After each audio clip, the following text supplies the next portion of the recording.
안녕하세요. 오늘도 사연살롱을 찾아주셔서 감사합니다. 결혼 6년차 여성입니다. 모든 불행은 나와 타인을 비교하는 순간 시작된다고 하잖아요. 그 말이 얼마나 근거 있는 말인지 저는 잘 모르겠지만 적어도 저희 시어머니와 시누이한테는 딱 들어맞는 말인 것 같아요. 얼마 전에 있었던 제 여동생 결혼식을 통해 확실히 알 수 있었거든요. 저는 이웃 간에 옆집 젓가락 개수까지 꿰고 살 정도로 규모가 작은 마을에서 나고 자랐어요. 마을이 작다는 건 그만큼 마을 주민들 간에 유대감이 높다는 장점도 있지만 반면에 소문도 엄청 빠르다는 단점도 가지고 있어요. 지난밤 누구네 집에서 부부싸움이라도 벌어지면 다음날 온 동네 사람들이 그 사실을 알 정도니까요. 남편과 저는 그런 동네에서 20년 넘게 오빠 동생하며 지내다가 결혼을 하게 되었어요. 친정과 시댁이 서로에 대해 잘 안다는 건 정말 엄청난 핸디캡으로 작용했지만 그래도 양가의 큰 반대 없이 결혼을 할 수 있었어요. 저희 결혼에는 1등 공신이 있었는데 다름 아닌 저희 시아버지세요. 지금은 세상을 떠나고 안 계시지만 저희가 결혼을 하던 당시만 해도 마을 이장을 맡고 계실 정도로 왕성한 활동을 하고 계셨어요. 마을에서 워낙 신망이 두터운 분이시라서 저희 부모님도 제 결혼에 마음을 놓을 수 있었거든요. 하지만 저희가 결혼한 지 2년 만에 아버님이 갑작스런 사고로 세상을 떠나시자 상황은 급변하고 말았어요. 발단은 공석으로 남은 마을 이장 자리였죠.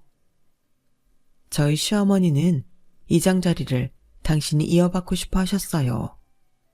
하지만 반대하는 목소리가 높아서 뜻을 이루지 못하셨죠. 그러던 참에 하필 저희 아빠가 주민투표를 통해 차기 이장으로 선출이 되었고 그로 인해 이장 자리를 놓친 어머님의 분노는 저희 친정으로 향하게 되었어요. 애초에 지들이 해먹으려고 헛소문을 퍼뜨린 게지. 그러지 않고서야 마을 주민들이 나를 반대할 이유가 있냐고. 내 남편이 장장 11년 동안이나 이장 자리에 있었는데 마을 일 돌아가는 사정을 누가 제일 잘 알겠어? 바로 나, 오금순이 아니겠냐고. 그런데도 이장을 새로 뽑아야 한다고 그 난리들을 쳐? 딱 봐도 해숙이 그냥 입 털고 다닌 거야. 내 남편 자리 뺏어서 지 남편 입에 쳐넣어주려고. 여기서 해숙이는 바로 저희 엄마예요. 시어머니와는 동갑내기 친구로 국민학교부터 고등학교까지 함께 지내온 사이죠. 시어머니의 억측은 입에서 입을 거치는 동안 살이 붙어서 마치 저희 부모님이 처음부터 이장 자리를 노리고 모든 일을 꾸민 것처럼 변해버렸어요.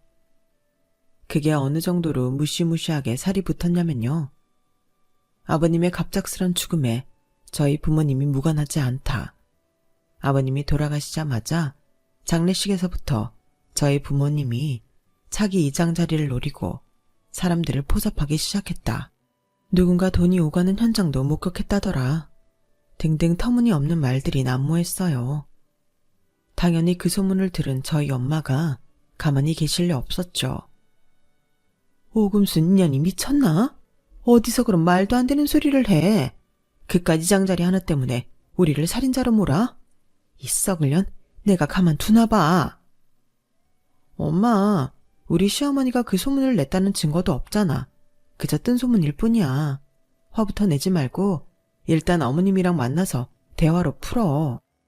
됐어. 내가 그년 성격을 몰라.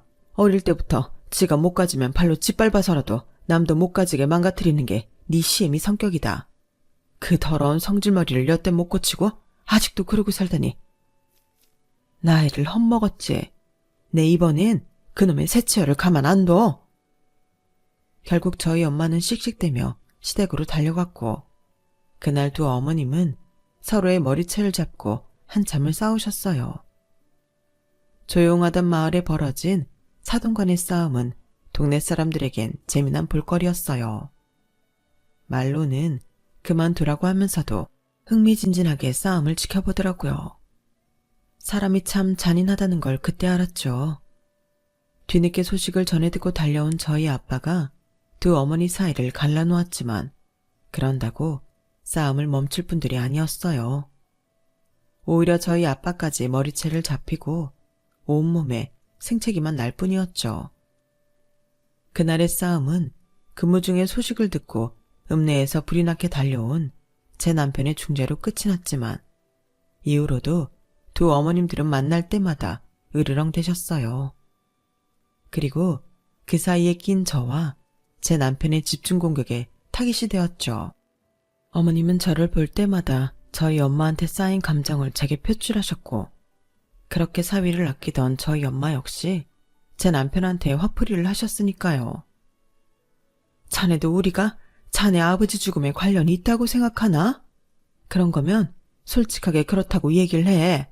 자네 엄마처럼 뒤에서 말도 안 되는 헛소문이나 퍼뜨리지 말고.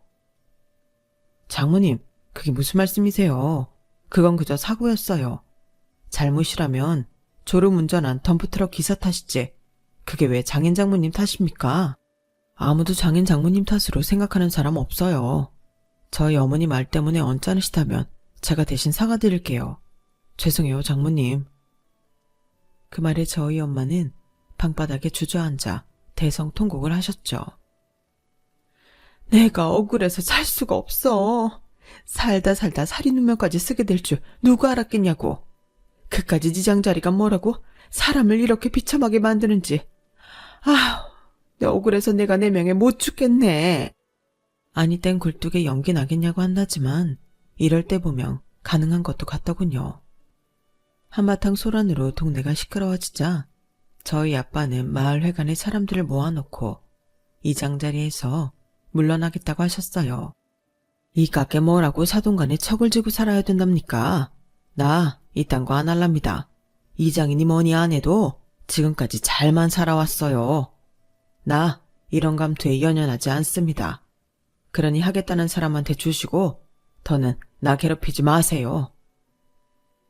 아빠의 폭탄 선언에 마을 사람들은 아빠를 달래기에 여념이 없었어요. 하지만 이미 이장자리에서 마음이 떠난 아빠는 한사코 거절을 하셨죠. 그 소식을 접한 시어머니는 이제야 당신이 제자리를 찾게 됐다고 생각하셨던 모양이에요. 저희 아빠가 이장자리에서 물러난 바로 다음 날부터 온 동네를 휘저으며 이장 노릇을 하기 시작했거든요. 하지만 저희 아빠만 밀어내면 자기 차지가 될 줄 알았던 이장자리는 끝내 어머님한테 돌아가지 않았어요. 이참에 젊은 세대한테 물려주자는 의견이 지배적이어서 청년회장직을 맡고 있던 양계장집 아들한테 이장자리가 돌아갔거든요. 요즘엔 농작물이며 지역 생산품을 인터넷으로 판매하는 경우가 많아서 상대적으로 PC 활용이 능한 젊은 이장이 경제력이 있다는 판단 때문이었죠. 물론 중차대한 마을 일은 젊은 친구한테 맡기는 건 불안하다는 의견도 소수 있었지만 결국은 대부분의 주민들이 마을의 변화에 힘을 실어주었어요. 그렇게 탄생한 30대 이장은 저희 아빠를 비롯해 몇몇 마을 어른들의 도움을 받아가며 크고 작은 마을 공동체 사업을 시작했고 그 덕에 마을의 공동수익은 높아졌어요. 당연히 주민들의 호응은 엄청났죠. 딱 한 사람, 저희 시어머니만 빼고요. 어린 놈이 나이 든 노인들 혼을 쏙 빼놨네 그려. 근데 그 수익이 제대로 분배되는 건 맞아? 다들 컴퓨터엔 까막눈들인데 젊은 이장이 어디서 얼마나 빼쳐먹는지 알 게 뭐냐고. 요즘 젊은 애들이 지한테 이득도 없는데 발벗고 나서는 거 봤어? 난 의심해봐야 된다고 생각해. 이장 자리를 뺏긴 것에 앙심을 품고 있던 어머님은 사람들을 만날 때마다 은근히 젊은 이장을 까대기 시작했어요. 처음엔 그러려니 하고 한 귀로 흘리던 사람들도 시간이 지남에 따라 판매 수익이 높고 낮은 집이 구분되면서 조금씩 불만을 터뜨리기 시작했고 그중 몇몇이 저희 어머님 쪽에 붙기 시작했죠. 젊은 이장이 사업을 시작할 때마다 트집을 잡고 강짜를 놓기 시작했어요. 그 바람에 사업 진행이 어려워진 젊은 이장은 저희 아빠를 찾아와 하소연을 하곤 했죠. 아저씨, 저 정말 미치겠어요. 상철이 형 어머님은 왜 그렇게 저를 못 잡아먹어서 안달이래요? 뭔 일만 할라치면 사람들 끌고 와선 트집부터 잡는데 뭔 일을 할 수 없을 정도예요. 제가 엑셀 파일까지 공개하고 자세히 설명을 드려도 무조건 아니래요. 아니, 그럼 제가 더 어떻게 해야 되냐고요? 옆에서 과일을 깎아주며 그 말을 듣던 저희 엄마는 기다렸다는 듯 한마디 거들었어요. 그놈의 여편네 또 지랄이네. 어쩜 하는 짓이 늘 그 모양일까? 동서가 너무 열내지 마라.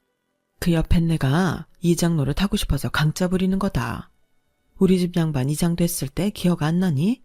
우리를 지 남편 잡아먹은 살인자로 둔갑시킨 여자야 그 여자가. 아줌마랑 아저씨가 사람들 잘 구슬려 볼 테니까 넌 신경 쓰지 말고 네 할 일만 열심히 해. 네 덕에 집집마다 수입 늘었다고 얼마나 좋아하는지 아니? 우리도 네 덕에 작년 수입에 배는 벌었다. 정 안 되면 내가 사위 불러다가 지 엄마 단속 좀 하라고 이를게. 그 옆엔 내가 지 아들 말은 잘 듣지 않든. 결국 그 일은 저희 부모님이 제 남편을 호출하고서야 일단락이 지어졌어요. 남편이 어머님을 찾아가 한 소리를 했거든요. 어머니 때문에 내가 동네 창피해서 얼굴을 못 들고 다니겠어요. 도대체 언제까지 이러실 거예요? 어머니가 이런다고 사람들이 어머니 이장 안 시켜줘요. 괜히 동네 사람들한테 손가락질만 받는다고요. 이 작은 동네에 소문은 또 얼마나 빠른지 어머니도 잘 아시죠? 벌써부터 대직장까지 어머니 소문이 파다해요. 이장 자리 뺏으려고 신임 이장마다 엿먹인다고 다들 말들이 많다고요. 이대로라면 저 창피해서 조합에서 일 못해요.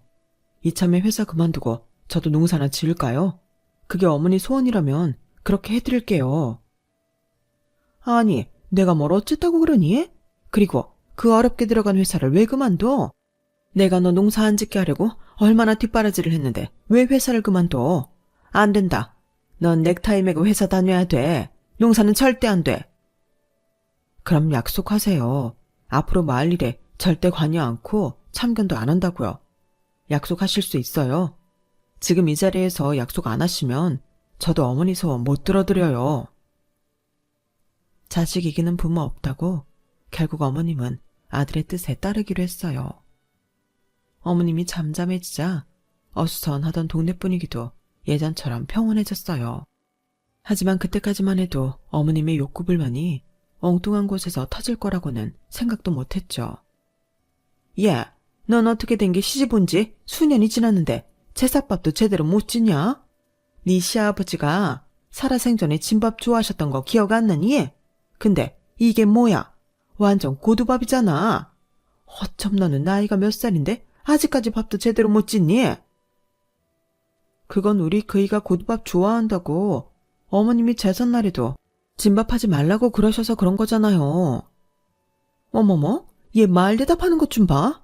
너 내가 언제 그런 말을 했니? 증거 있어? 내가 그런 말 했다는 증거 있냐고?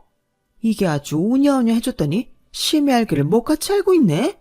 그냥 네 실력이 안 돼서 못하는 거면 죄송합니다 한마디 하면 될걸. 어디서 말 대답이야? 하긴 네 엄마도 결혼한 지 수십 년이 됐어도 아직 밥 하나 제대로 못하는 거 보면 알만하지. 그 피가 어디 가겠니? 그나마 네 아빠나 되니까 네 엄마 같은 여자 데리고 사는 거지. 나 같았으면 네 엄마 안 데리고 산다. 진작 내보냈지. 말이 났으니 말인데 니들 자매들이 하나같이 대학도 못 간 이유가 뭔 줄 아니? 네 엄마 머리를 닮아서 그런 거야. 네 여동생 자경이가 그나마 공부 좀 했다고 하지만 걔도 결국엔 대학 문턱에도 못 갔잖아. 그에 반해 우리 집 애들을 봐라. 우리 상철이도 그렇고 상희도 그렇고 다들 대학 졸업까지 했잖니. 이게 다 나를 닮아서 공부머리가 있어서 그런 거다. 니네 집 종자들이랑은 비교가 안 되지? 어머니, 무슨 말씀을 그렇게 하세요? 저희 집 종자라뇨. 그리고 저도 자경이도 공부 잘했어요. 비록 집안 형편 때문에 대학은 못 갔지만요.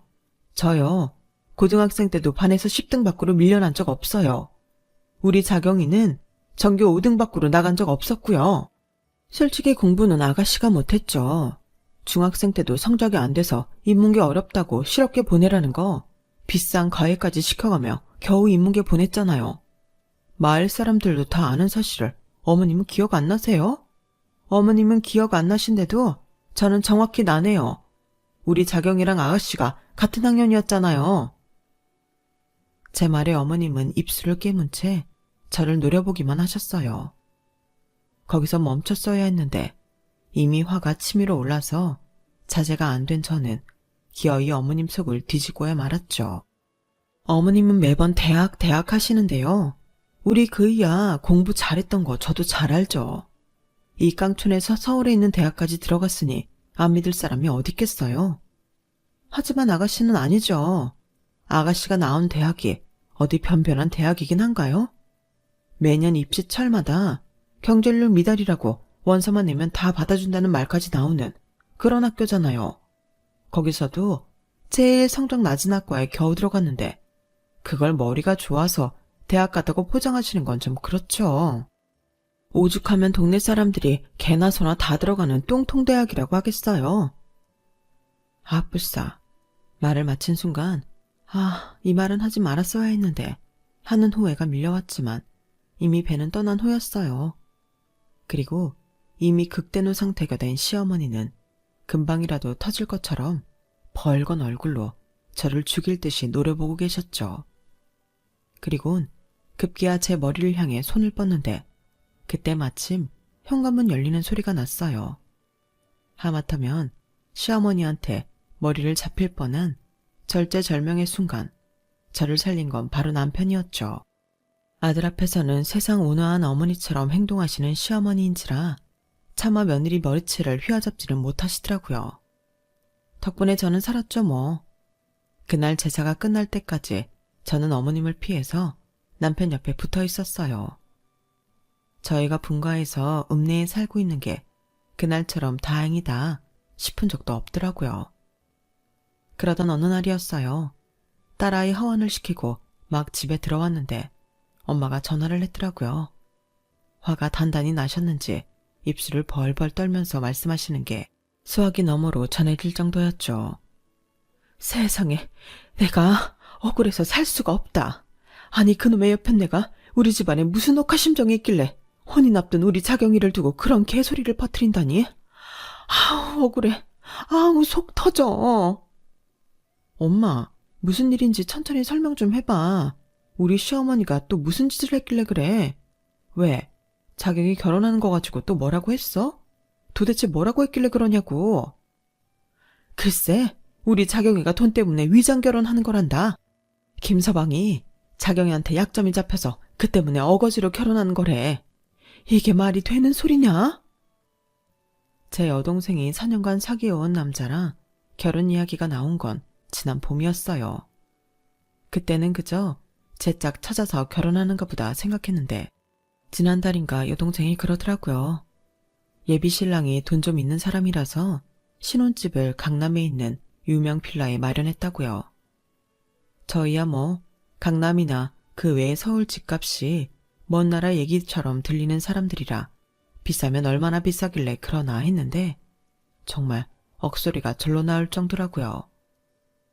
아니, 젊은 사람이 먼 돈이 있어서 그런 집을 마련했나 했더니 자산이 60억이 넘는다는 거예요. 대학을 중퇴하고 사업을 시작해서 돈을 꽤 벌었다고 하더군요. 그 말을 들은 엄마는 주변 사람들한테 자랑을 했고 그 얘기는 금세 저희 시어머니 귀에까지 들어가게 된 거죠.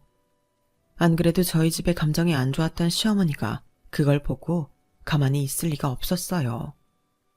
돈 들여 대학 공부까지 시킨 자기 딸은 26이 되도록 취직도 못하고 방구석에서 빈둥거리는데 대학도 못 나온 제 동생이 부자한테 시집을 간다고 하니 속이 좀 꼬였겠어요. 그래선 동네방네 거짓 소문을 퍼뜨린 거였죠. 제 동생이랑 예비 신랑이 만난 장소가 룸사롱이었다거나 남녀가 거기서 만날 일이 뭐가 있겠느냐.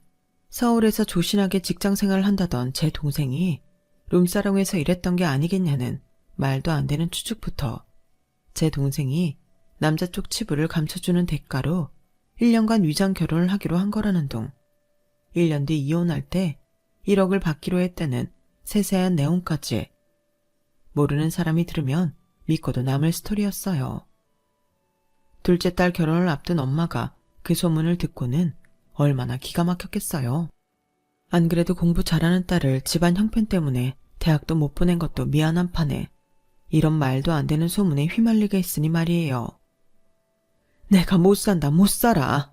그놈의 여편네 때문에 내가 내 명에 못 죽지. 하다 이제는 자식 혼사까지 망치려고 들다니. 이게 자식 가진 사람이 할 짓이냐고. 내 이놈의 여편네 이번엔 가만히 안 둔다. 가서 입을 찢어놓든 혀를 뽑아버리든 무슨 수를 써야지 안 되겠다. 전화를 받고 친정에 달려가 보니 자리 보전하고 누워있던 엄마는 불쑥불쑥 화가 치밀어 오르는지 한 번씩 벌떡벌떡 일어나 시어머니를 잡으러 간다고 난동을 부리셨어요. 그러자 지금까지 표정 변화 없이 무표정으로 앉아 계시던 아빠가 벌떡 일어나 뛰쳐나가셨어요. 예, 네 아빠 잡아라. 네 아빠 이러다 사고친다. 저 양반 화나면 물불 안 가리는 사람이잖니. 어서 가서 잡어. 지금껏 시어머니를 죽이니 살리니 했던 엄마는 오히려 저희 아빠가 사고칠 걸 염려해 제 등을 떠미셨어요. 저희 아빠는 평소 수더분하고 사람 좋기로 유명하신 분이시긴 한데 한번 화가 나면 정말 무서운 분이시거든요. 모르긴 해도 이대로 저희 시댁에 달려간다면 분명 큰 사고가 날 게 뻔했어요. 그래서 얼른 시어머니한테 대문 잠그라고 전화를 했죠. 그랬더니 시어머니가 콧방귀를 뀌곤 전화를 끊으시더라고요. 그래서 남편한테 전화해 상황 전달을 했어요. 저 대신 어머님께 잘 좀 말해보라고요. 제 말은 안 믿어도 당신 아들 말은 믿겠지 싶었어요. 그리곤 시댁으로 달려갔는데 이미 철 대문이 박살이 나 있더라고요. 남편 전화를 받고 시어머니가 현관문을 잠궜는지 아빠는 현관문을 흔들며 문 열으라고 소리를 지르고 계셨어요. 금순이 너 당장 이 문 안 열어? 내일 모레면 환갑인 것이 여태껏 거짓말하던 버릇 못 버리고 금쪽 같은 내 새끼 혼사끼리 흙탕물을 뿌려? 네 년이 봤냐? 내 딸이 술집 나가는 거? 내 딸이 남자 약점 잡아서 결혼 협박하는 거 네 눈으로 봤냐고? 너도 딸 자식 키우고 사는 입장이면서 다른 것도 아니고 남의 자식한테 어떻게 이런 말도 안 되는 헛소문을 붙이느냐고. 문 열어. 어서 문 열어. 네 그 더러운 새치어 때문에 내 마누라 눈에서 눈물이 마를 날이 없어. 우리가 왜 너 때문에 이 고통을 받고 살아야 하냐고. 그동안 돌아가신 만석 형님 생각해서 꾹 참았다만 내 더는 못 참겠다. 이참에 네 그 못된 버릇 고치기 위해서라도 법적으로 확실히 대응할 테니까 이번엔 대충 넘어갈 생각 말아라. 끝까지 네가 문을 안 연다면 좋다. 내가 아주 망치로 부숴버릴라니까. 셋 달까지 문 안 열면 문 부숴버릴 테니까 알아서 해라. 하나, 둘, 셋.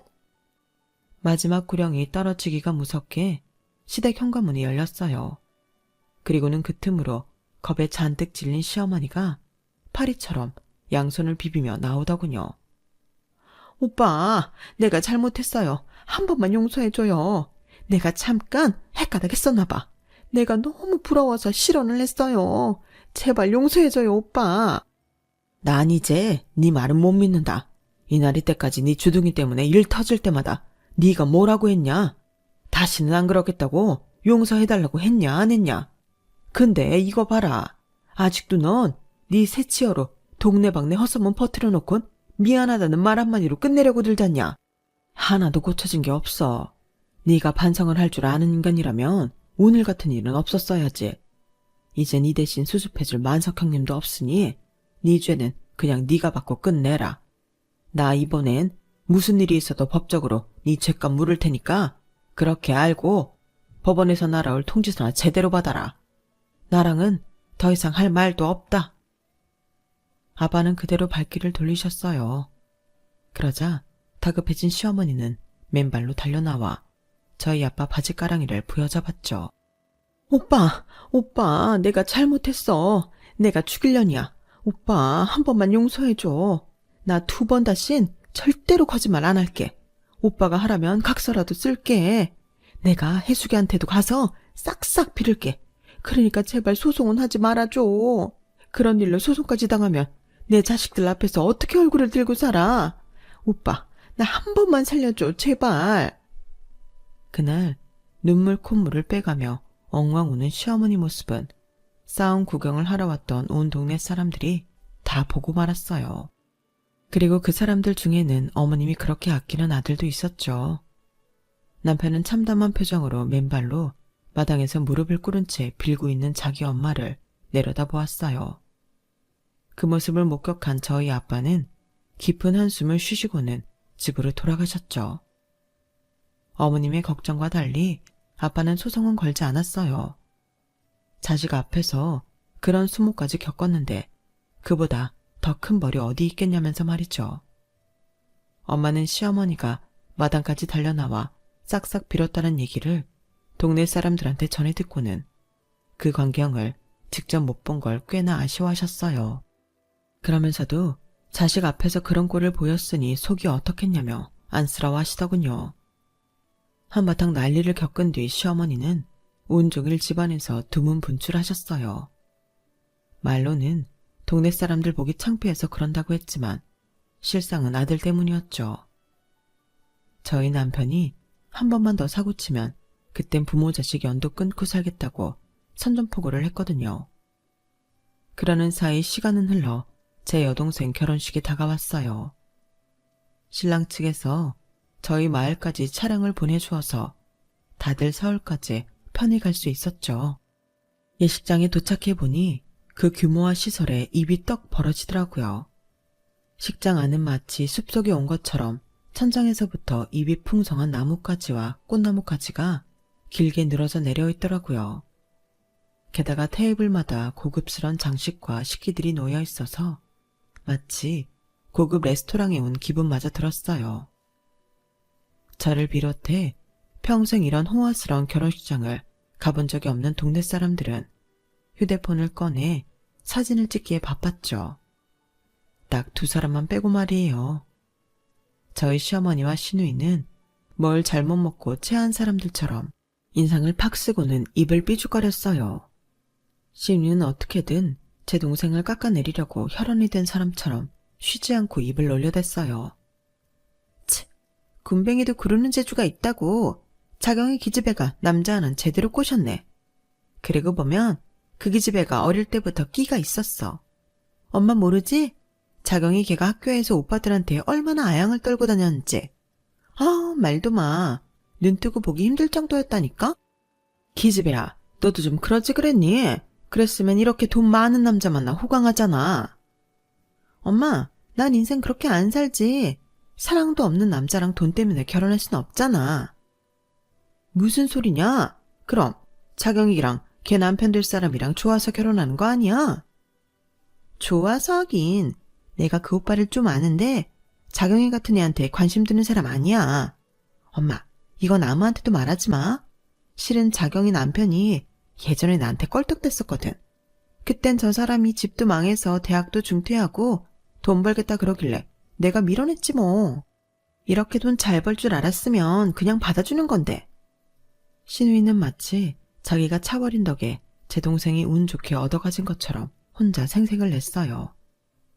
제 동생이 연애사를 다 아는 저로서는 어이없고 한심하기 짝이 없었지만 좋은 날 분란을 일으키기 싫어서 벙어리 냉가슴 할 듯 꾹 참고 있었죠. 그런데도 시누이는 되도 않는 말을 멈추지 않더라고요. 그런데 옆 테이블에서 그 얘기를 듣고 있던 제 동생 동창이 참다 못해 한마디 한 거예요. 야, 전상이 그만 좀 해라. 넌 친구 결혼식장에 와서까지 개뻥을 치냐? 언제 자경이 남편이 너한테 찝쩍거렸냐? 네가 서울대 출신이라는 말에 혹해서 술 처먹고 들이대다가 개쪽당하고 밀려났지. 그리고 자경이가 지 남편 돈 때문에 꼬셨다는 말 어디 가서 하지 마라.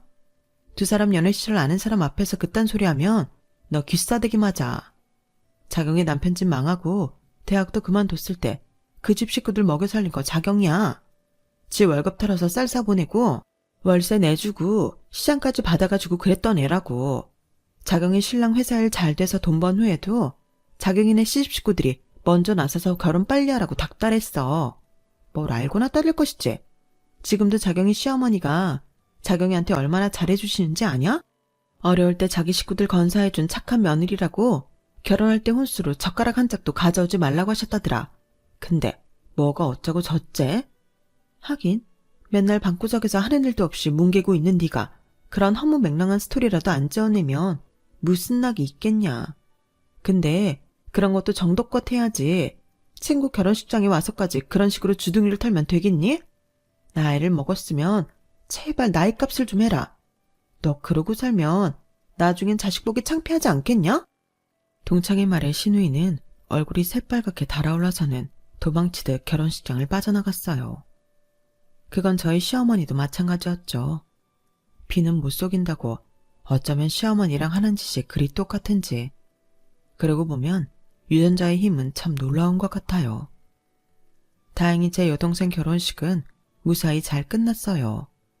사부인께서는 착하고 예쁜 따님을 며느리로 주셔서 감사드린다며 몇 번이나 저희 부모님께 감사 인사를 하셨어요.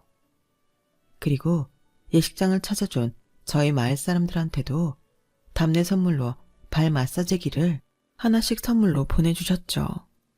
그 덕에 저희 엄마는 동네 사람들 앞에서 어깨를 쫙 펴고 다닐 수 있었어요. 딸 자식 덕분에 이게 웬 호사냐며 엄청 좋아하시면서요. 양지가 있으면 음지가 있다고 저희 엄마와 달리 제 시어머니는 동네에서 입지가 더욱 좁아졌지 뭐예요. 결혼식 날 식장을 빠져나간 어머님과 시누이가 화장실에서 제 친정 부모님과 제 동생 흉을 보는 걸 동네 사람이 본 탓이었죠. 같은 동네 사람으로서 그 좋은 날 축하는 못 해줄 망정 결혼하는 사돈처녀 앞날에 저주를 퍼붓더라며 온 동네에 소문이 난 탓에 한동안 밖에 다니지도 못하게 되었어요.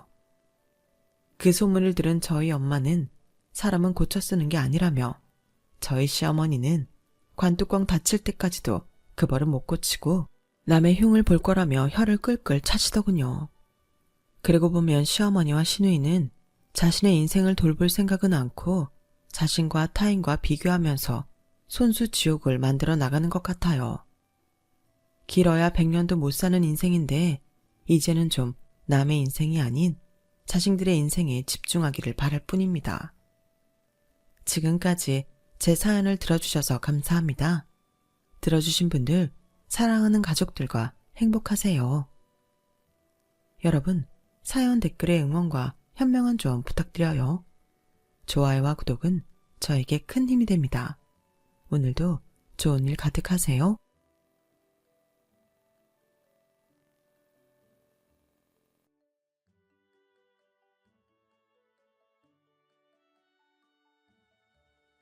안녕하세요. 오늘도 사연살롱을 찾아주셔서 감사합니다. 올해로 30대 중반이 된 여성이에요. 지금은 자수성가를 이룬 덕분에 안락한 삶을 보내고 있는 사업가이지만 어릴 적에는 무척 가난한 집안의 외동딸이었죠. 차압딱지가 집안 곳곳에 나붙었던 기억이 몇 차례 있었을 만큼 가난했어요. 다행스럽게도 친정 부모님은 가난에도 불구하고 딸 자식인 저의 교육만큼은 부족함 없이 챙겨주셨고 저는 부모님을 위해서라도 가난을 극복하겠다는 의지를 불태우며 공부에 힘썼어요. 그렇게 대학을 졸업한 저는 곧장 사업을 시작했죠. 그야말로 무일푼. 사업 자금이라고는 은행 대출이 전부였어요.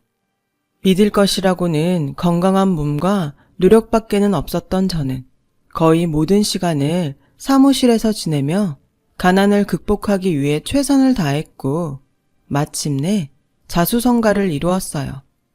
번창하기 시작한 사업 덕분에 사업 자금이었던 은행 대출금도 모두 갚아낸 저는 하루하루 무서운 기세로 불어나는 통장 잔고를 마주하며 저희 가족에게는 2번 다시 가난의 서름을 느끼지 않도록 해주겠다고 다짐했어요.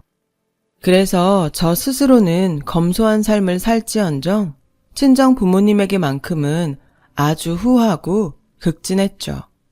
그런 저를 향한 주변의 평가는 자식 농사 하나는 잘 지었다는 칭찬 일색이었어요. 저도 친정 부모님도 모두가 뿌듯하고 행복한 날들이었죠. 하지만 마냥 행복하기만 할 것 같던 날들에 먹구름이 드리워진 건 저와 남편이 결혼 준비를 시작하면서부터였어요.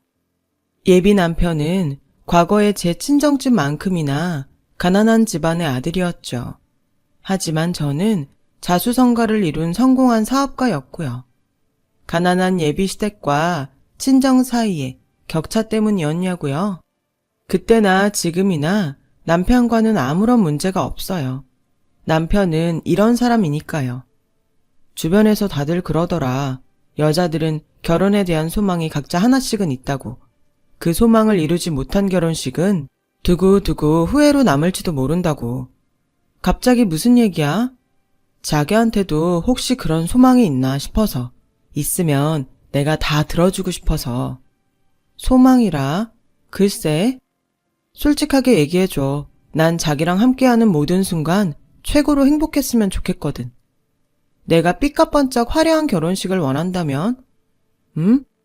축가로 에스크 가수도 부르고 사회자로 잘나가는 연예인도 섭외하고 최고급 호텔에서 재벌들 부럽지 않게 화려하고 성대한 결혼식을 치르고 싶다면 웨딩드레스도 디자이너 메이드 최고급으로 해줘야지. 자기가 정말 그걸 원한다면 대출을 끌어서라도 어떻게든 해주고 싶어. 진심으로. 근데 왜 여기서 이러고 있어? 당장 은행 가서 대출 받자. 연예인 섭외부터 호텔 결혼식 예약까지 하려면 바쁘게 움직여야지. 그러자 남편이 제 속을 다 알고 있다는 듯 미소 지으며 대답하더군요. 기다리고 있는 중이야. 자기가 진짜 진심을 들려주기를. 응? 내가 자기를 몰라?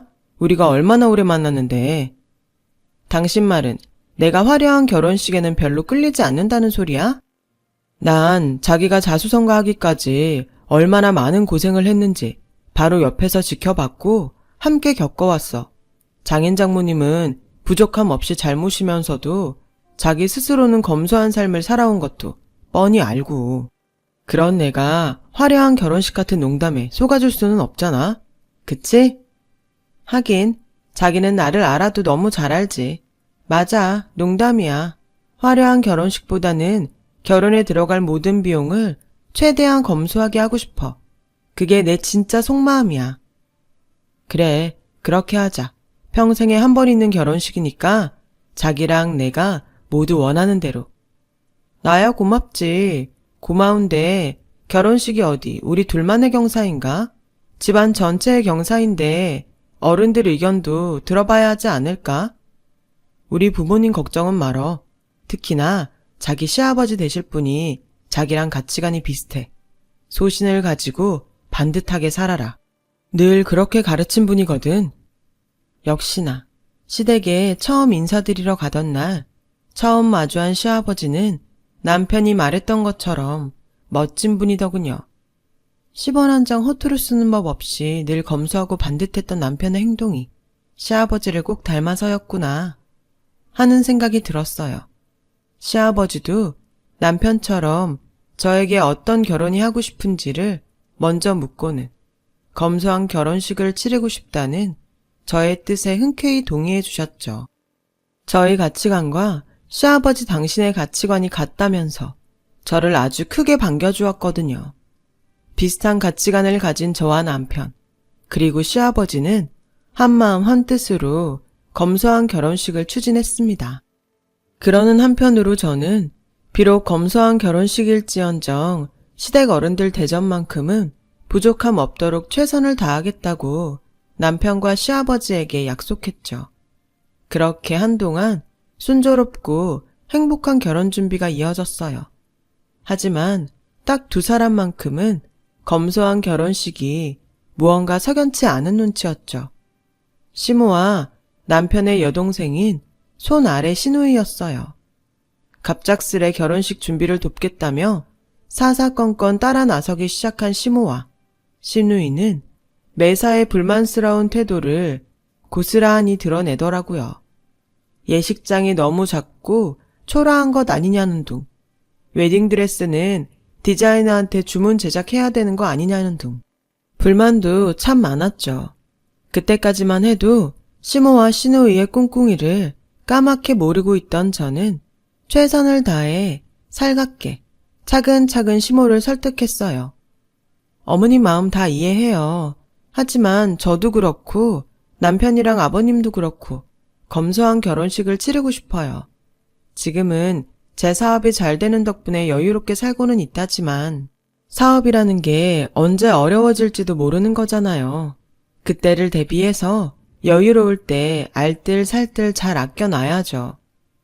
그래도 이건 아니야. 결혼식이 어디 너희 두 사람만의 경사라든 아무리 남편의 시아버지까지 등에 업었다지만 너 지금 이러는 거 시댁이 없이 산다고 무시하는 걸로밖에 안 보이는구나. 전혀요. 절대 아니에요, 어머님. 요즘 결혼식장 치고 체면국일 만큼 허름한 결혼식장 없어요. 저희가 예약한 결혼식장도 넘치지는 않아도 축복받기에 부족한 예식장도 아니고요. 시댁 손님이 얼마나 올 줄 알고 결혼식 당일에 자리라도 모자라면 어쩐다든 손님들 서서 구경하게 만들 셈이야? 어머니 원하는 호텔 결혼식장하고 저희가 예약한 예식장하고 수용 인원은 똑같아요. 호텔에서 결혼한다고 손님 더 많이 받을 수 있는 건 아니에요. 그래, 예식장은 그렇게 넘어간다고 치자. 하지만 아무리 검소하니 어쩌니 해도 웨딩드레스는 디자이너한테 주문 제작해서 입어야 되는 거 아니니? 제가 신부니까 저의 만족이 최우선이고 저의 취향이 제일 먼저잖아요. 저는 지금 이 드레스도 충분히 감사하고 만족해요. 그러니까 마음 푸세요, 어머님. 제가 애교로 시모의 마음을 풀어주려 애쓰거나 말거나 끝끝내 못마땅한 마음을 굽히지 않는 시모는 딱 한마디 쏘아붙이더라고요. 시부모 될 사람 체면은 생각도 안 하지 아주. 이후로도 검소한 결혼식을 못마땅하게 여기는 시모와 시누이의 태도는 변하지 않았어요. 남편이 검소하다고는 해도 격식만큼은 부족함 없이 챙길 만큼 다 챙기는 결혼식이라며 며칠을 설득해봤자 시모와 시누이는 귓등으로도 듣지 않았죠. 보다 못한 시아버지가 나서서 한마디 거들고 나서야 시모와 시누이의 불만이 사그라드는 것 같았어요. 돈 많은 처자를 며느리로 들인다고 해서 며느리 덕분에 팔자 고친다거나 하다못해 결혼식 핑계로 콩고물이나 얻어먹을 욕심 같은 건 부리지 맙시다. 며느리도 자식이고 시부모도 부모라잖아. 내 딸 자식 결혼시킨다 생각하고 헛된 욕심보다는 축하와 믿음을 보내줘. 그게 진정 축복받는 결혼식을 치르는 방법이야. 그러는 사이에 결혼식 예정일은 부쩍 코앞으로 다가왔고 저는 남편의 동의를 받아 재산의 일부를 친정 부모님에게 나누어 드리기로 했어요. 시집을 가게 되면 함께 살던 때만큼 친정 부모님을 잘 모실 수 없기 때문이었어요. 물론 시집살이에 치여 친정 부모님에게 신경 쓰지 못할까봐 걱정했던 건 절대로 아니었죠. 친정과 신혼집이 멀리 떨어져 있기에 했던 걱정일 따름이었고 내 가족에게만큼은 가난의 서름을 겪게 하지 않겠다는 다짐의 연장선일 뿐이었어요. 친정에게만 재산을 나누어준 결심은 친정에게만 최선을 다하고 시댁을 소홀히 대하겠다는 게 아니었어요. 친정 부모님에게 재산의 일부를 나누던 날, 저는 남편에게 한 가지를 분명하게 약속했어요. 친정 부모님을 극진히 모시는 만큼 시부모님도 모시겠다고요. 시댁에 어려운 일이 생긴다면 언제든 편하게 말하라고요. 할 수 있는 모든 도움을 기꺼이 주겠다고요. 이에 남편은 고맙다면서 저를 꼭 안아주었죠. 하지만 제가 친정 부모님에게 재산을 나누어 주었다는 소식을 들은 두 사람은 배가 아파 죽을 지경인 모양이더라고요. 누구겠어요? 당연히 시모와 시누이죠. 친척이 땅을 사면 배가 아프다는 속담이 있잖아요. 시모와 시누이가 딱 그런 꼴이었어요. 며느리가 벌써부터 친정만 싸고 돈다는 착각과 질투요. 그리고 탐욕에 사로잡힌 모양이었어요. 그 탐욕은 시아버님이 시모와 시누이를 걱정했던 그대로 성공한 사업가인 저를 며느리로 받아주는 대가로 자신들에게 떨어질 콩고물을 향한 탐욕이었습니다. 자신들에게 큰 선물 같은 걸 주어야 하지 않겠느냐는 욕심 말이에요. 그게 돈이든 아니면 명품 같은 선물이든 말이죠. 시모와 시누이의 속마음을 제가 어쩜 이렇게 분명하게 알고 있냐고요? 이유는 간단해요. 시모와 시누이가 자신들의 속셈을 대놓고 드러냈기 때문이었어요. 저녁 식사를 함께 하자며 저를 시댁에 불러다 앉혀놓더니 아주 대놓고 이러더라고요. 내 앞으로 1억, 시누이 앞으로 1억, 합쳐서 2억이면 최소한 남부러울 일 없이 체면치레는 할 수 있겠지. 지금 그게 무슨 말씀이신지. 무슨 얘기냐니? 넌 그럼 시집 오면서 예단이고 뭐고 아무것도 안 할 생각이었니? 그런 건 아니고요. 예단 같은 경우는 시부모님 체면 상하는 일 없도록 남편이랑 상의해 가면서 준비하고 있었죠. 괜히 고생할 일 없다. 까놓고 얼마나 고맙니? 시댁에서 먼저 딱 정해주면 네 입장에서도 이래저래 신경 쓸 일도 없어지고 얘기했다시피 내 앞으로 1억, 시누이 앞으로 1억, 합쳐서 2억이다. 그게 현금이든 아니면 명품 가방 같은 것이든 금액만 맞추면 돼. 갑작스레 너무 과한 요구를 받은 저는 벙찌고야 말았고 발끈한 남편이 한마디 하려는 순간 시모의 황당한 말이 이어졌어요. 부담스럽다는 생각 말거라. 너희가 하도 검소한 결혼 타령을 해대길래 원래는 4억 정도 받아야겠다 싶었던 생각을 반으로 딱 깎아서 정한 액수가 2억이니 설마 그 정도도 안 할 생각은 아니었지? 너 부자라며 성공한 사업가라며? 그때 남편과 시아버지가 한마디씩 던지며 제 편을 들어주었어요. 엄마, 뭔가 착각하고 있는 모양인데 나 이 사람 돈 보고 결혼하는 거 아니에요.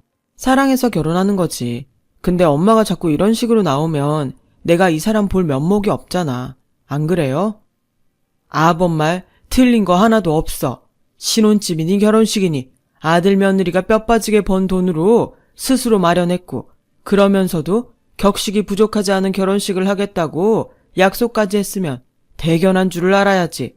근데 뭐? 현금이든 명품이든 2억? 그것도 4억 받으려고 했던 걸 반으로 깎아서?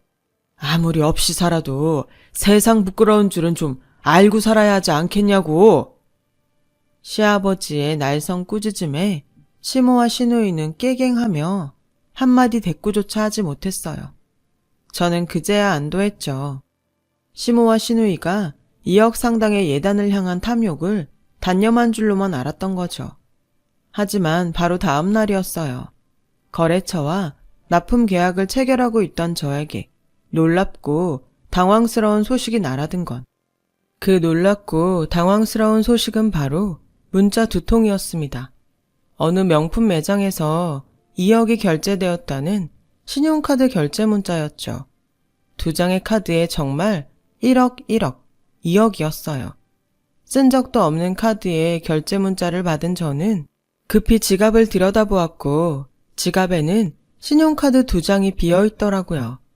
그 당황 속에서 저는 비로소 저의 결혼이 무언가 단단히 잘못 돌아가고 있다는 사실을 깨달았어요.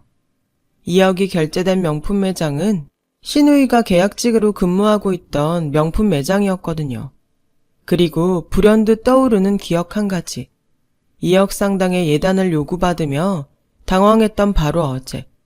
저의 낡고 다 해진 지갑에 유독 관심을 보이던 시모의 모습. 역시나 카드 무단 결제의 범인은 시모와 시누이가 맞더라고요. 시모가 저의 낡은 지갑에 관심을 보이는 척 신용카드를 훔쳐내었고 시누이는 시모가 훔쳐낸 카드를 이용해 자신이 근무하는 명품 매장에서 2억 원어치 명품 가방을 결제했던 것이었어요. 그 사실을 알게 된 시아버지는 저 도둑모녀를 당장 교도소에 쳐넣으라며 성화를 부렸고 남편은 미안하다는 한마디조차 제대로 마치지 못한 채로 제 앞에서 고개를 떨구었어요. 잠시 마음을 추스른 저는 침착한 태도로 시모에게 물었죠.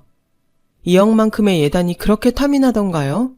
며느리 될 사람 지갑에서 카드를 몰래 가져가야 했을 만큼이요? 딸이 근무하는 명품 매장에서 불법적 결제를 해야 했을 만큼이요? 솔직히 많이 속상하네요. 제가 2억짜리 예단을 해야 받아줄 만큼 어머님한테 부족한 사람이었나 싶어서요. 그리고 제가 원하는 가방 하나씩들 선물해 드린다고 미리 말씀드렸는데도 이렇게까지 하셨어야 했나 싶어요. 한참을 말없이 저를 빤히 노려만 보던 시모가 저를 잡아먹을 기세로 쏘아붙였어요. 부족하지 그럼. 어디가 얼마나 부족했는데요. 시댁 알기를 개똥만큼도 생각 안 하는데 그럼 안 부족하고 백이겠니? 부자 며느리 드리는 시애미 입장에서 시댁 친척 어른들한테 이렇다 할 예단도 못 돌리는 신세가 얼마나 수치스러운지 알기나 해? 진심이세요? 당연히 진심이지 그럼. 내 카드로 산 명품 가방들을 예단 삼아가지고 선물하면서 시댁 친척 어른들한테 새 며느리를 제대로 인사시켜드리려고 했어. 네, 알겠습니다. 응? 알겠다는 저의 대답이 떨어지기가 무섭게 시모의 얼굴에 당황스러운 기색이 스쳐갔어요. 지금 생각해보면 대충 둘러댄 말인데 이게 이렇게 쉽게 먹힌다고? 싶은 생각으로 드리워진 당황스러운 기색이었지만 당시 저는 그런 시모의 속셈을 까맣게 모르고 있었죠. 그래서 카드를 훔쳐 도둑결제를 감행했던 시모와 시누이를 그냥 감싸기로 했어요. 그들의 속셈을 몰랐다고는 해도 이건 너무 갑작스러운 용서 아니었냐고요? 당연히 저도 저 나름대로 생각이 있었죠.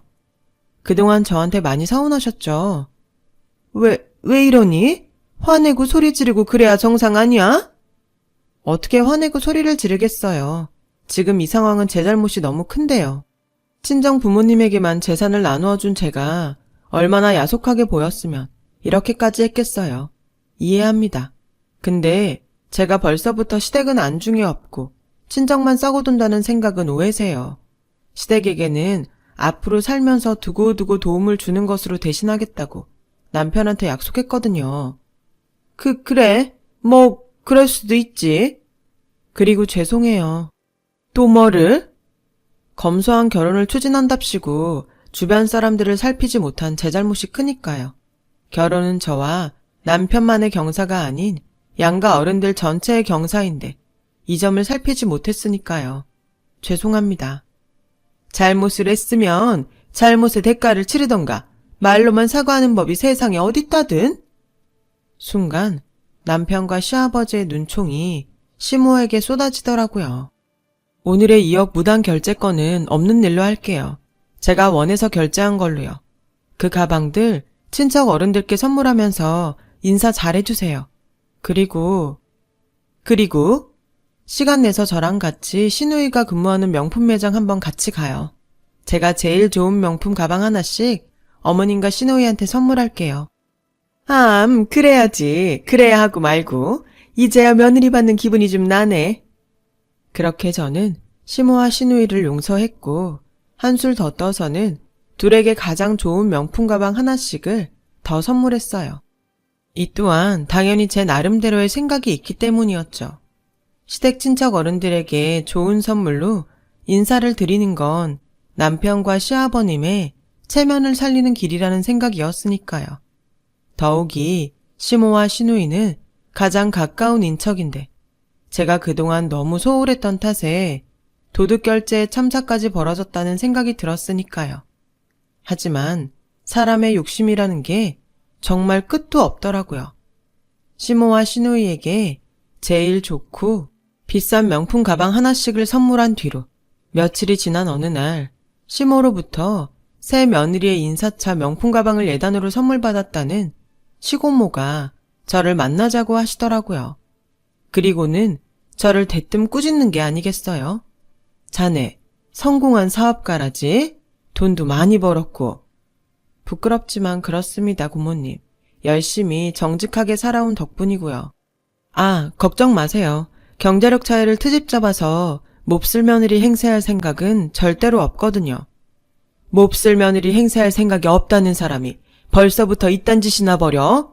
우리 집안을 가난한 시댁이라고 얼마나 만만하게 생각했으면 아주 기가 막혀서 말이 안 나오네. 혹시 결혼 선물이 너무 과해서 부담스러워 그러세요? 뭐? 과해? 이딴 건 예단이라고 내놓을 거면 입이나 싹 닫고 넘어가던가. 일단 진정하시고요, 고모님. 무슨 일인지 차근차근 말씀을 해주시면. 그렇게 시댁이 가짜으면 차라리 예단을 돌리지 말았어야 한다는 얘기야. 까놓고 우리가 너한테 뭘 사달라고 바란 것도 아니잖니. 그 뒤로도 한참을 덧꾸짖던 시고모님은 영문을 모른 채로 그저 당황만 하던 제 앞으로 시모가 결혼 인사차, 선물했다던 명품 가방을 내려놓았어요. 그 명품 가방을 본 저는 기겁을 하고야 말았고요. 분명 2억 원어치 명품 결제 문자를 받았었는데 시모도 분명 시댁 친척 어른들에게 저를 제대로 인사시키기 위해 명품 가방을 결제했다고 했는데 저희 눈앞에 놓인 그 가방은 명품이 아닌 짝퉁, 심지어 누가 봐도 티 팍팍 나는 짝퉁. 어머님이 이 가방을 제가 사드리는 결혼 선물이라면서 고모님께 드렸다고요? 그럼 뭐 내가 명품 가방 받고 딴소리나 한다는 거니 지금? 이딴 선물 받은 게 나 혼자인 줄 알아?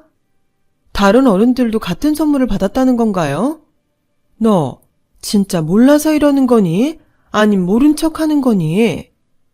제가 2억 원어치 명품 가방이 결제되었다는 문자 메시지를 보여주자 시 고모님도 저랑 똑같이 기겁을 하더군요.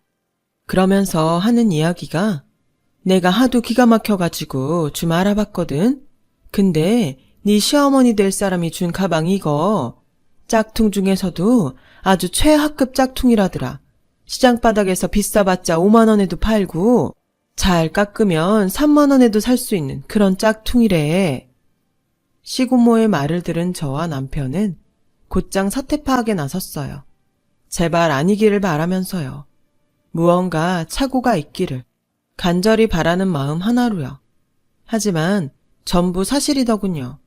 시댁 친척 어른들 모두는 시모로부터 시고모님이 받았던 것과 같은 짝퉁 가방을 예단이라며 선물 받았고 시장 바닥에서 파는 그런 최하급 짝퉁이라는 것 또한 사실이었어요. 그리고 놀라운 진실이 하나 더 밝혀졌죠. 아니 글쎄 시모와 시누이가 훔쳐낸 제 카드로 구매했던 2억 원어치 명품 가방을 포장도 뜯지 않은 채로 중고 명품 딜러에게 홀랑 팔아 넘겼다지 뭐예요. 요즘 명품 가방들 중 한정판이라거나 구하기 어려운 베스트 몇몇 품목들은 신제품 가격보다 중고 가격이 더 비싼 경우가 종종 있다는데요. 놀랍게도 시모와 시누이가 구매했던 명품 가방 전부가 중고 가격이 더 비싼 경우에 속했던 거죠. 그렇게 시모와 시누이는 제 카드를 훔쳐 장만한 명품 가방들을 비싼 가격에 팔아 넘겼고 그 결과 원금이던 2억보다 많은 금액을 중고 명품 딜러로부터 받아 챙겼던 것이었어요. 물론 그 사실을 저와 남편 그리고 시아버지에게는 입도 뻥긋하지 않은 채로 시모 시누이 둘이서만 홀랑요. 그래놓고는 시댁 친척 어른들께는 제가 준비한 예단이라면서 짝퉁을 돌렸던 거죠. 여기까지 알아내었을 때 저의 뇌리에는 물음표가 하나 떠올랐어요. 마침 남편도 저와 같은 의문을 품었던 모양이더라고요. 근데 있잖아, 왜 굳이 명품 가방들을 팔아서 현금으로 바꾸어야만 했을까? 아무리 중고 가격이 더 비싼 품목들이었다지만 왔다 갔다 번거로운 데다가 들킬 위험까지 있는 되팔이 짓거리를 굳이 버릴 이유가 없잖아? 나도 그게 궁금했거든? 근데 잠깐 생각해보니까 답은 너무 쉽더라고. 시댁이 좁으니까 그럴 수밖에 없었던 거겠지. 응? 좁은 시댁 어디에도 그 많은 명품 가방을 숨겨놓을 공간은 없는데 본인들 입으로 명품 가방을 예단 삼아서 친척 어른들에게 돌릴 생각이었다고 호언장담을 해버렸잖아.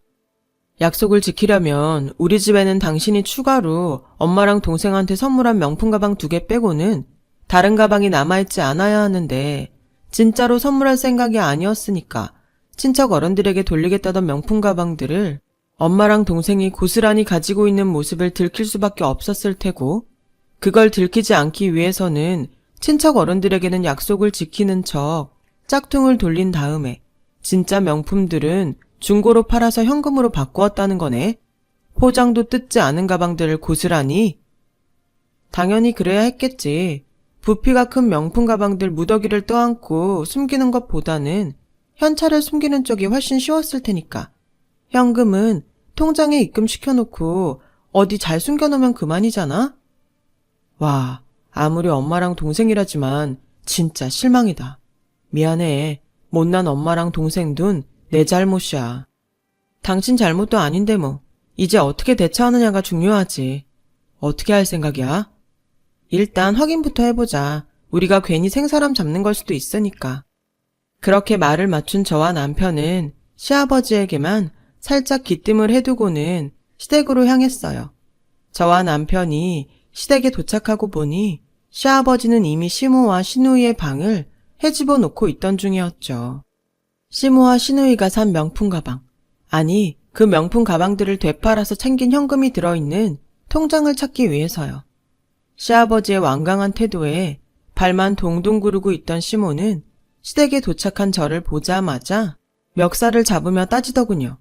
우리가 너한테 뭘 잘못했다고 이렇게까지 하는 거니? 명품 가방들은 친척 어른들에게 예단 삼아서 돌렸다고 했잖아. 그렇게 자신 있으세요? 우리가 아무것도 모르고 이렇게 찾아온 것 같냐고요. 너 되바라진 애였구나. 사람이 뒤통수를 쳐도 유분수지. 내 카드 가져다가 명품 가방 산 건 애저녁에 화해하고 끝난 일인데 이제 와서 이딴 식으로 시엠이랑 시누이 뒤통수를 쳐? 제가 뒤통수를 쳤던가요? 뒤통수를 맞은 게 아니고요. 어디서 말대꾸야? 지금 큰 소리 칠 수 있는 상황이 아닐 텐데요. 며느리가 시엠이 알기를 똥으로 하는데 그럼 가만히 당하고만 있을까?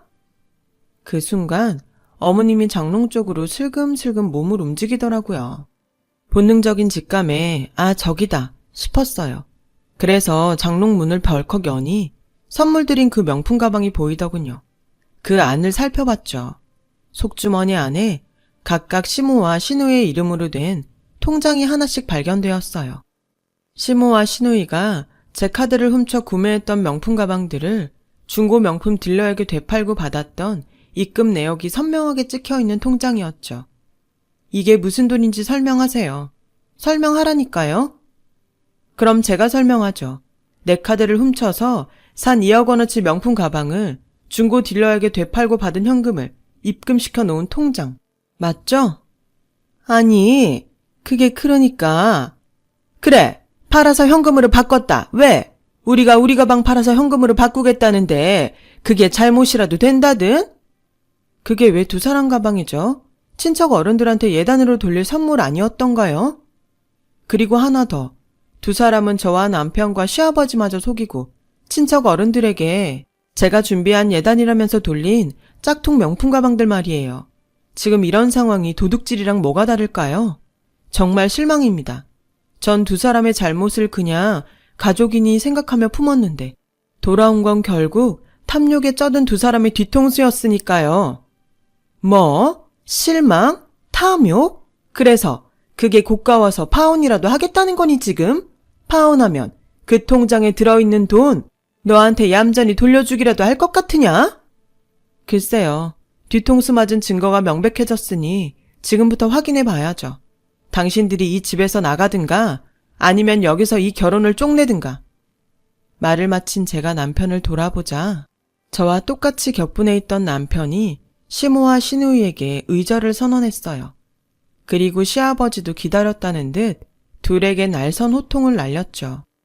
두 모녀가 나란히 손붙들고 이 집에서 나가. 난 이렇게 참하고 반듯한 며느리 놓칠 생각 없고 우리 집에는 둘 같은 도둑이 있을 자리는 없으니까. 결국 시모와 시누이는 교도소로 보내겠다는 남편과 시아버지의 경고에 지레 겁먹은 채로 명품 가방을 중고로 되팔이해서 챙겼던 현금 전부를 고스란히 토해냈고 그 돈들을 토해내기 무섭게 시댁에서 쫓겨나고야 말았죠. 그날 저는 옷가지 몇 개만 달랑 챙겨 문전박대 당하는 시모와 시누이에게 마지막 말을 던졌어요. 앞으로 어디서 뭐라고 살든 내 할 바는 아니지만 혹시 지금 같은 잘못을 저지르고 싶지 않다면 이거 하나 명심해요. 가난은 도둑질의 방패막이가 될 수 없다는 거.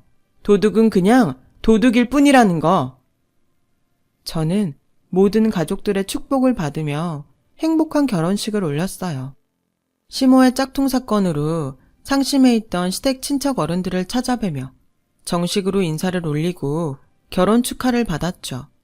현금으로 챙겼던 2억이 넘는 돈을 고스란히 토해놓고는 아쉬웠던지 제가 추가로 선물했던 명품이라도 챙겨가려다가 남편과 시아버지에게 진짜 교도소 들어가고 싶어서 이러냐는 된소리를 맞은 시모와 시누이를 보며 다시금 분명하게 깨달았거든요.